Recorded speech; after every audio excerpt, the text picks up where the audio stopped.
Hey there guys, it's Cyber Ultra here. As many of you already know, Splatoon 3 was announced during the February 2021 Nintendo Direct. It was a really exciting announcement.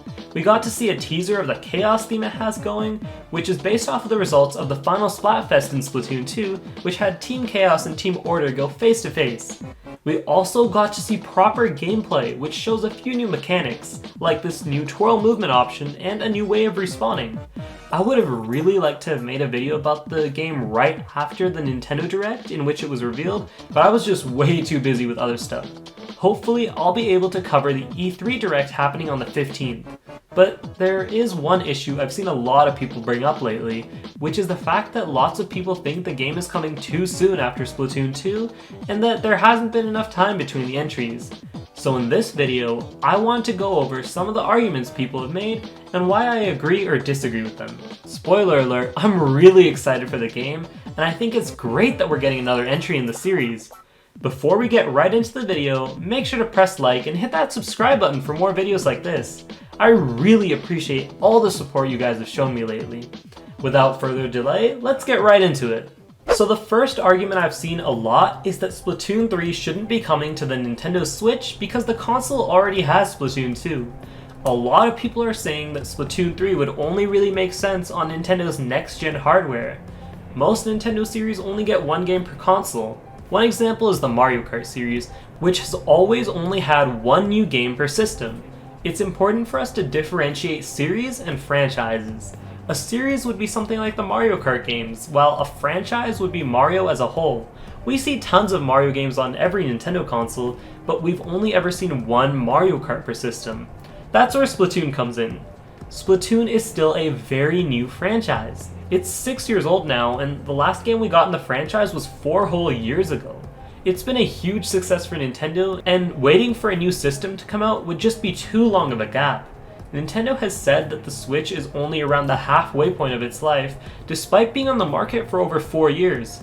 Splatoon 2 came out in the first few months of the console's release, and it was a massive success for Nintendo.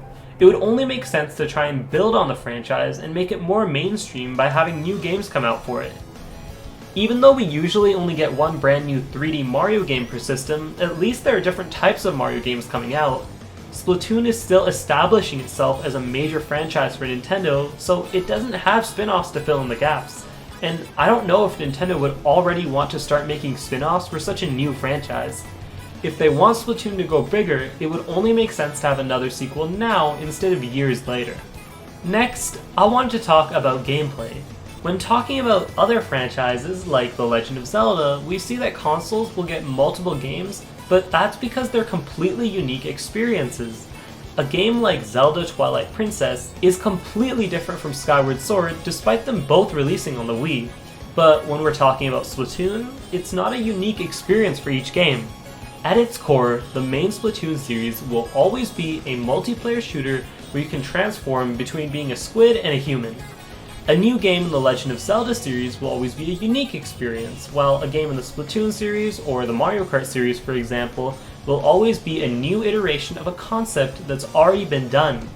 Nintendo always has multiple games from the same franchise on a single console, but they don't usually have multiple iterations of games on the same system.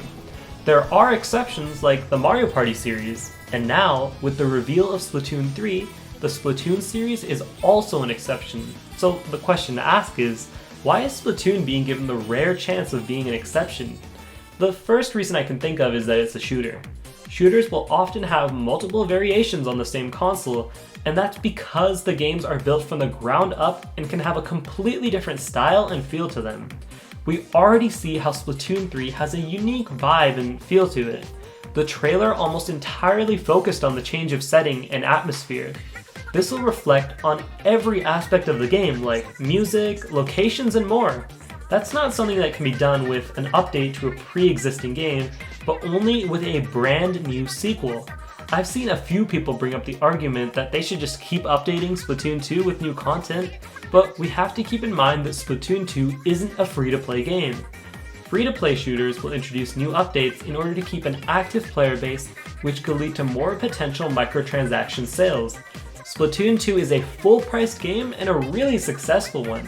The only reason to keep updating the game would be to get new people interested in buying it.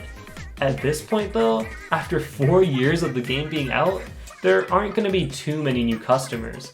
So, although I understand where people are coming from when they make the argument that Splatoon 2 should keep getting updates, in my opinion, that would only work if they had a free-to-play model, which Nintendo will never do for one of their mainline series.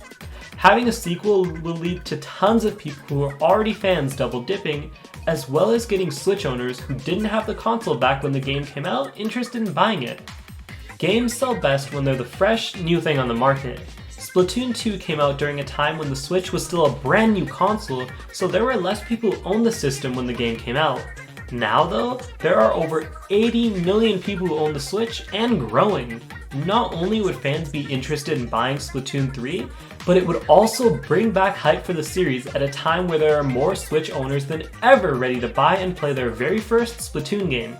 Anyways, I'm sure that there are tons of other arguments to be made, but the ones I talked about in this video are the main ones I've heard.